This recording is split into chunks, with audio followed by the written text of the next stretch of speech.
All my successful lions out there, I'm back. It's episode number 14. You know, we do a book and we read the Bible. You know, episode 14 means a lot. This is the first one of the new year so far. But I've been dropping a lot of content. Hopefully you guys are watching. Subscribers are going up, views are going up, so I greatly appreciate you guys. You know, continue to support the content, man. We're a great channel. I do it all myself. And all I need is you guys, man, the supporters of Successful Lion. We all successful lions in our own right. And yeah, man, we're gonna be the biggest channel out there. We got over 120 something videos out there now. Only that's an average of 60 videos a year, right? As of right now, you know, it's coming up to 2 years in June. So, you know, it's very special to me. I started this in the midst of the pandemic just to give people hope, give people something to look forward to, and just telling people not to give up, man. But tonight, we come to you, man, The Spook Who Sat by the Door, man, by Sam GREENLEE. If you haven't read this, or if you haven't watched like the old school movie that's online, it's on YouTube for free, the movie. But I suggest you read the book. Or like I tell people, you know, audio book. That's cool as long as you support this author, man. Especially if it's someone that I put on my channel, that means it's lit, man. That means it's a great book. It's a great read. And, you know, this is not no self-help book. It is if you dig deeper into your consciousness and you're into these type of books right here. But a synopsis, because, you know, I don't read the whole book, but a synopsis of this book is just a guy, Mr. Freeman. He was kind of laid back, African-American guy from Chicago, and he excelled in a lot of things, and he went into the CIA. He went deep down under, you know, I want you guys to read it. I don't even want to give you guys a full synopsis, man, because what he did was, and the reason why, like I said, man, I tie everything up like a bow. Everything that I said, you know, regarding sobriety, you know, the thing that happened with Will, you know, the Lord is here for us. He's given us grace. You just have to be righteous, man, and love yourself and love the people who love you. You know what I mean? And he will grant you everything that you're seeking, but you have to put in the work.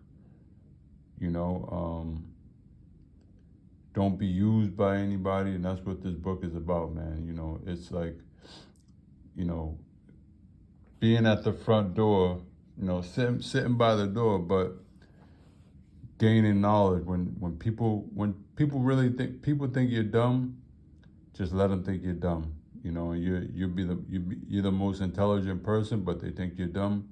That's exactly where you want them to be. So that's what this book is about. Using people's ignorance for your strength. So I'm just going to read a couple pages. Let's go into it. Let's see, I had a couple pages picked out. I'll probably just read a couple lines here and there. Okay? Spook Who Sat by the Door. Let's see.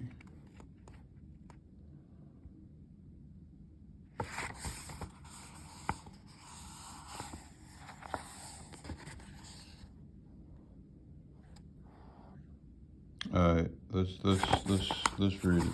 Let's read it. Okay.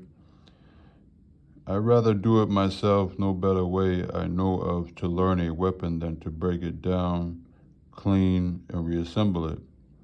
The gunnery sergeant nodded his head and something rather like a smile crossed his face. Freeman read everything in the library on gunnery, demolition, subversion, sabotage, and terrorism. He continued to head the class and examination results. There was much more study among the group now, and they eyed one another uneasily, wondering who would be next to go. They had no taste for returning to the job they had left. Civil rights bureaucracies, social welfare agencies, selling insurance, heading a playground in the ghetto, teaching school, all of the grinding little job open to a non-professional middle-class Negro with a college degree. Long after Freeman retired between midnight and 1, his program not varying from the schedule he had established during the first week.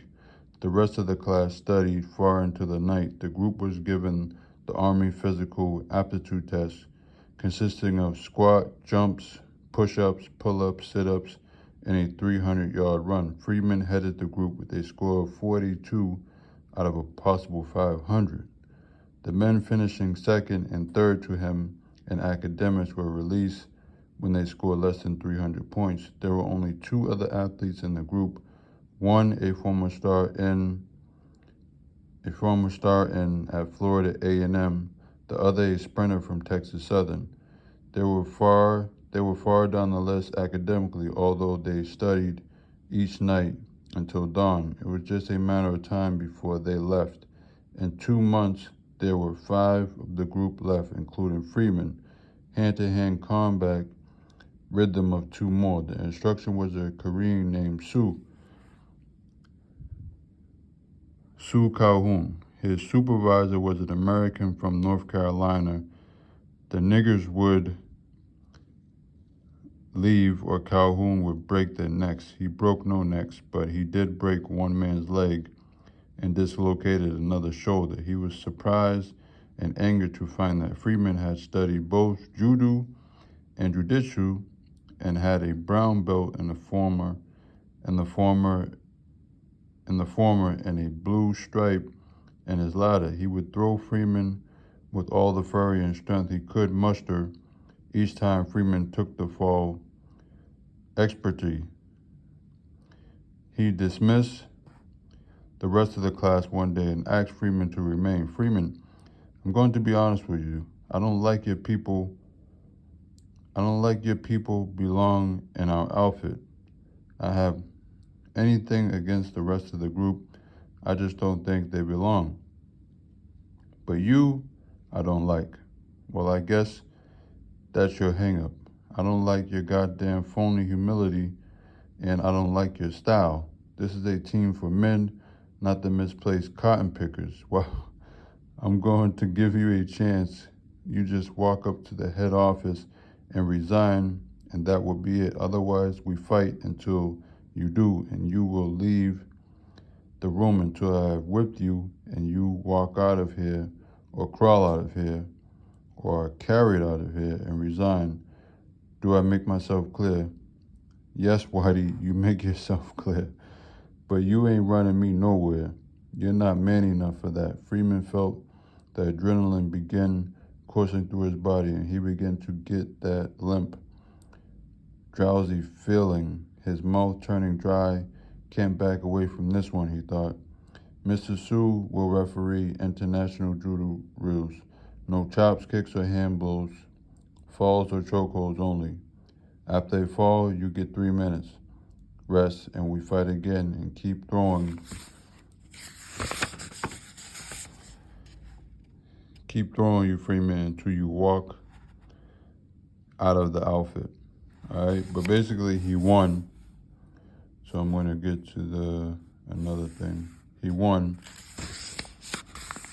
Let me go to this. Okay.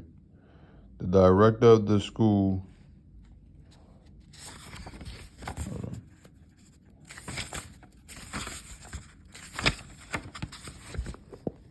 Let's get it. The director of the school reported to the general on the new group. General, I'm afraid that there is at least one who might stick it. I thought you told me only 2 weeks ago that there were hardly a chance that any of the group would last.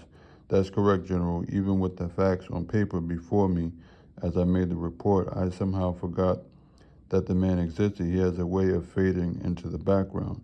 You can't remember his face or what he looks like or what he has said, even minutes after you have spoken to him. But the records speak for themselves. He leads the class in everything, and his marks are above average, although not by much for our regular classes. What do you mean? Who is the man? His name is Freeman, sir. Is that the one who had the altercation with Calhoun? Yes, sir. And Sue reports that he could have killed Calhoun. Sue thinks him one of the finest natural judicials in his experience, but Calhoun is rated one of the best men we have in hand-to-hand combat. That's true, General. But in all honesty to Calhoun, this man has had several years' experience as a judoist. He has fought in the Midwest regional championships for the last 3 years, qualifying for the national finale, but refusing the trip because of work commitments. Our physical instructor considers him one of the finest natural athletes he has ever seen. True, they do make good athletes, great animal grace and reflexes. I'm disappointed, however, in Calhoun. He should never have lost his head. Challenge the man. Sue indicates that there was no provocation. He just too dedicated to the agency. Can't stand the idea of standards being lowered. Can't say that I disagree with him. Well, he has a chance to prove himself in Yemen. The general picked up some papers from his desk in dismissal. When the director of the school had almost reached the door, the general lifted his head. This man Freeman, if he survives this group, is it to go into the next incoming class? He might do it well on his own people, but competing with whites, it might be a cup of another tea. He is not to be treated unfairly, but he is not to be given any advantage either. The general motioned the director back to the chair. What kind of man would you say he is? Well, slow-witted, applauded. He studies 5 hours a day, 7 days a week. Only in athletics does he seem to do things naturally. Physically, he could be expected to react instantly and efficiently, but in a mental crisis, I don't know.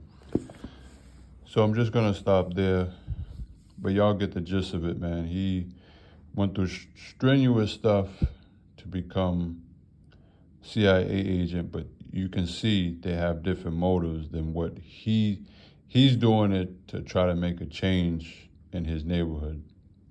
But they're doing it to fill like a racial quota for that seat. But he doesn't know. But when he does find out, like you said, he's the spook who sat by the door. He uses everything that he's learned to turn against the agency. All right, so the spook who sat by the door, very great read. Very great read, man. I suggest anybody who loves these type of books, get into, man. The Spook who sat by the door. Very great read. Very great read.